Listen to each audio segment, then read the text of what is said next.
I, James Newell Louder, was born the 12th of May in 1843 in Wilkes-Barre, Pennsylvania. I was the fifth of 7 children of James Newell Louder and Elizabeth Schick. In 1850 and 1860, we lived in Wilkes-Barre, and in 1870, I was living with my mother and my older siblings in my older brother's home in Wilkes-Barre, Pennsylvania. I spent a year at Whitehaven, 17 miles south of Wilkes-Barre, where I was in charge of the post office. I also camped with the Army of the Pacific in the early 1860s, where I developed a terrible case of typhoid fever, which caused severe hearing problems and left me almost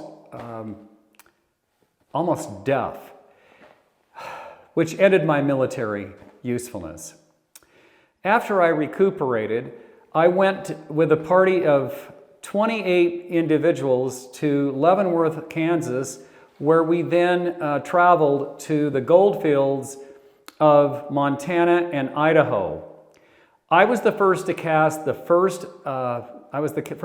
ballot in the first election held in Montana Territory after it broke off from Idaho. The placer mining camps were rough houses in those days. The gold dust was the medium, if you will, the exchange medium, at $20 an ounce.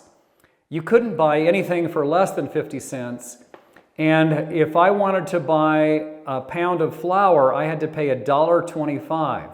If I wanted coffee or sugar, it cost $1 a pound, and tea cost $2 a pound. But everybody had gold dust, and the what was I saying here? The wages in the diggings were anywhere from $5 to $10 a day. After 4 years of fairly prosperous experience in the gold mine areas of Idaho and Montana, I moved back briefly to Wilkes-Barre, Pennsylvania, and then I went down to Texas for a couple of years. There I married Jenny Lusk in Jack, Texas in 1874. We then moved to New Mexico, where I served as a U.S. mineral inspector for the Southern District. In 1877, we were living in Tooele County, Utah Territory, and in 1878, we moved to Silver Reef in Washington County, Utah Territory, where I was a prospector and a correspondent for the Salt Lake Tribune. On the 1880 census, I was working as a store clerk, living with my wife and 2 children in Silver Reef. In 1881, I was working as a real estate and collection agent. I ran for representative in the Legislative Assembly for Washington County, but I was defeated by Erastus Snow. That same year, Ed Pike sold the Silver Reef Miner newspaper to me because I was one of the editors. The newspaper was anti-Mormon, anti-management, and pro-miner. It slowed to a weekly in 1881 and then to a semi-weekly in 1882. It ceased publication in February of 1883. I acquired a dance hall across from the Wells Fargo office, and I turned it into a grocery store and a post office.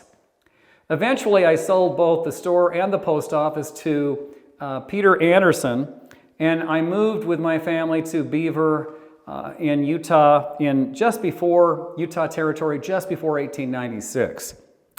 An interesting story happened after I sold the store. It seems that there was a woman that was in the dance hall, had an argument with the proprietor, and she shot him. His money was never found, however. But when Peter Anderson started to dismantle the building and take it up to Anderson Junction north of Tokerville, Utah, well, he found a stash of gold coins hidden behind a mopboard. While in Silver Reef, I became involved politically. I was appointed county registrar for Washington County in 1882, and I served continuously through 1891. I headed up a liberal convention at the Citizens Hall in Silver Reef where I gave a stirring speech on the liberal cause. As Judge Louder, I was selected as the Washington County delegate to the Territorial Convention in Salt Lake City, Utah. I was heavily involved in the reconstruction or enforcement of the Edmunds and Edmunds-Tucker Act between 1882 and 1890 in Utah history. As a U.S. Commissioner, on my docket showed nearly 100 prominent members of the polygamous cult appearing in my court as defendants, most of whom served terms in the federal prison and became martyrs for their religious beliefs. I was heavily involved in the public school in Silver Reef. I was appointed the assessor and collector of the school tax code in 1882. 2 years later, I was appointed as a trustee for the term of 3 years, and I was re-elected every time up through 1892. I served as the chairman of the Board of Trustees for most of that time. And as a school trustee, I was involved in collecting money, hiring teachers, inspecting school buildings, and finding alternate buildings for the school. At one point, a teacher had allegedly exhibited, quote, cruel treatment of scholars and persisted in uncalled severity towards the scholars under her care.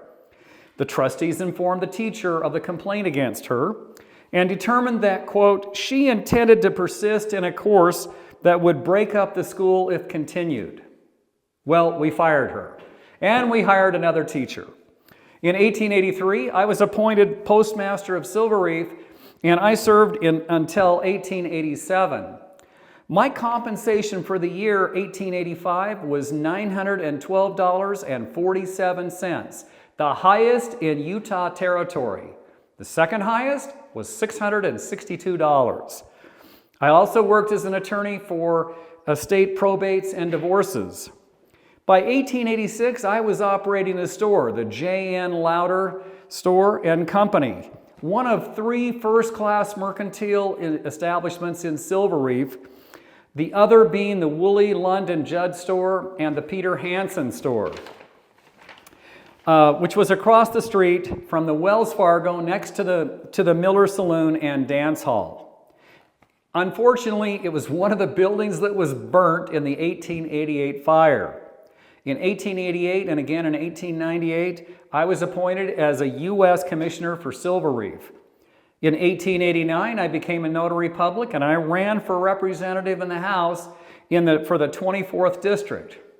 Well, I lost heavily to William T. Stewart. By 1891, I became an equal partner with John S. Ferris with property at Harrisburg Canyon. A discovery of silver sandstone that was similar to what had happened at Silver Reef encouraged me to put in a horse-powered mill for working the ore. My family and I then moved to Eureka in Juab County, Utah, by 1896, and the continued prosperity of the Mammoth mines there made it possible for the camp to support a local newspaper. I was the founder and editor, naming it the Eureka Democrat. I was popular, and I even enlarged it from 6 to 7 columns. On the 1900 census, I was an attorney, living alone in Mercer, Tooele County, Utah. I was granted a divorce in 1904 from Jenny Lusk. I remarried in 1905 to Ada Nevada Clifton from Boise, Idaho. In 1909, I acted as an adjutant and information officer at the department headquarters of the Grand Army of the Republic, which was a fraternal organization for veterans of the Union Army. In 1910, we were living in Salt Lake City, Utah. A year later, I was employed with the Salt Lake City Parking Department, and I was chosen as a delegate in the primary election for the 13th District. On the 1920 census, I was living with my daughter and her husband in Los Angeles, California. I died there on the 2nd of January, 1921, at the age of 77, and I was buried in the Inglewood Park Cemetery. Ida died in 1942 in Idaho and is buried there.